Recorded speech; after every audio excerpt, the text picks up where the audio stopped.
సరే అండి, ఇప్పుడు కళ్ళజోడు ఎలా చేయాలో చూద్దాం.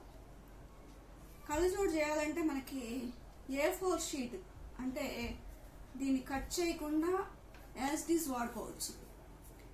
A4 షీట్ని ఇప్పుడు నేను ఎలా ఫోల్డ్ చేస్తున్నానో చూడండి. ఇట్లా క్రాస్గా అంటే ఈ మూలలు కలవకుండా ఉండేటట్టు ఈ మడిచేటప్పుడు ఇక్కడ ఎంత దూరం ఉందో ఇక్కడ కూడా అంతే దూరం ఉండాలి. అంటే ఈ లైను రెండు ప్యారలల్గా ఉండాలి.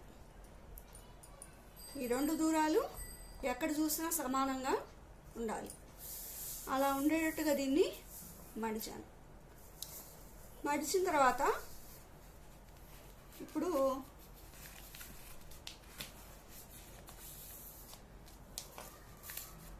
దీన్ని ఇలా మడవాలి.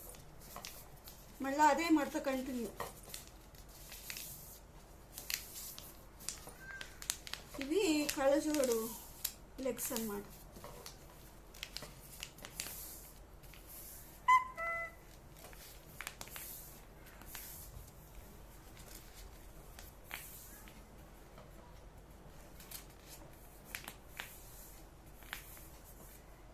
ఈ రెండు కళ్ళద్దాలు, ఇవి లెగ్స్.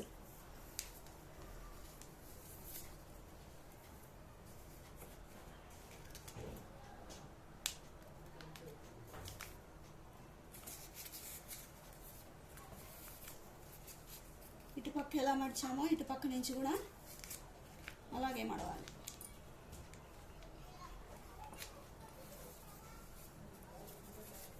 మడిచిన తర్వాత ఇవి షార్ప్గా ఉన్నాయి కదా కింద ఎడ్జెస్, ఈ గ్లాసెస్ షార్ప్గా లేకుండా ఇట్లా కింద కొంచెం మడవాలి. ఈ మడిచేటప్పుడు కింద రెండు ఈవెన్గా ఉండేటట్టుగా మడవాలి.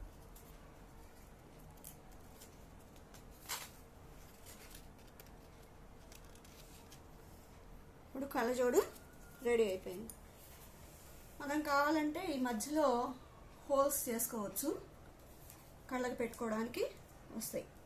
అయితే ఈ కళ్ళజోడు నుంచి మనం పిల్లలకి ఏం వాల్యూ నేర్పిస్తామంటే దృష్టి ఎట్టిదో సృష్టి అట్టిది.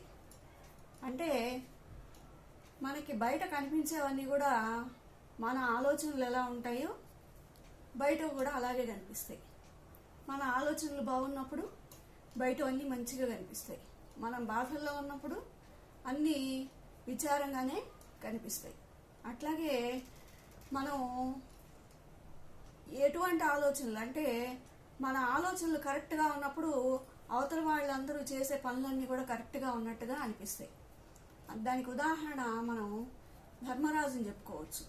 ధర్మరాజుకి ఎక్కడ ప్రపంచంలో ఎక్కడా కూడా ఆయనకి చెడ్డవాళ్ళు అనేవాళ్ళు కనపడలేదుట. ఎందుకు అంటే ఆయన మనసులో చెడు లేదు కాబట్టి ఎవరిలోనూ ఆయన చెడుని చూడలేకపోయాడు. అట్లాగే మన మనసులో మంచి ఉన్నప్పుడు అందరిలోనూ మన మంచిని చూడగలుగుతాం.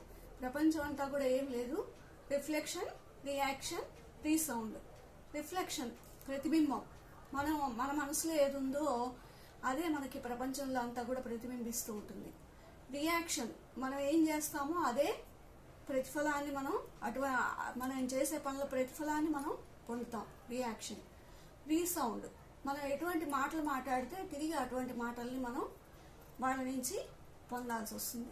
కాబట్టి ప్రపంచంలో అంతా కూడా రిఫ్లెక్షన్, రియాక్షన్, రీసౌండే. కాబట్టి మన మనసులో మంచిని నింపుకొని మన దృష్టిని మంచిగా చేసుకొని సృష్టిలో మంచిని చూద్దాం.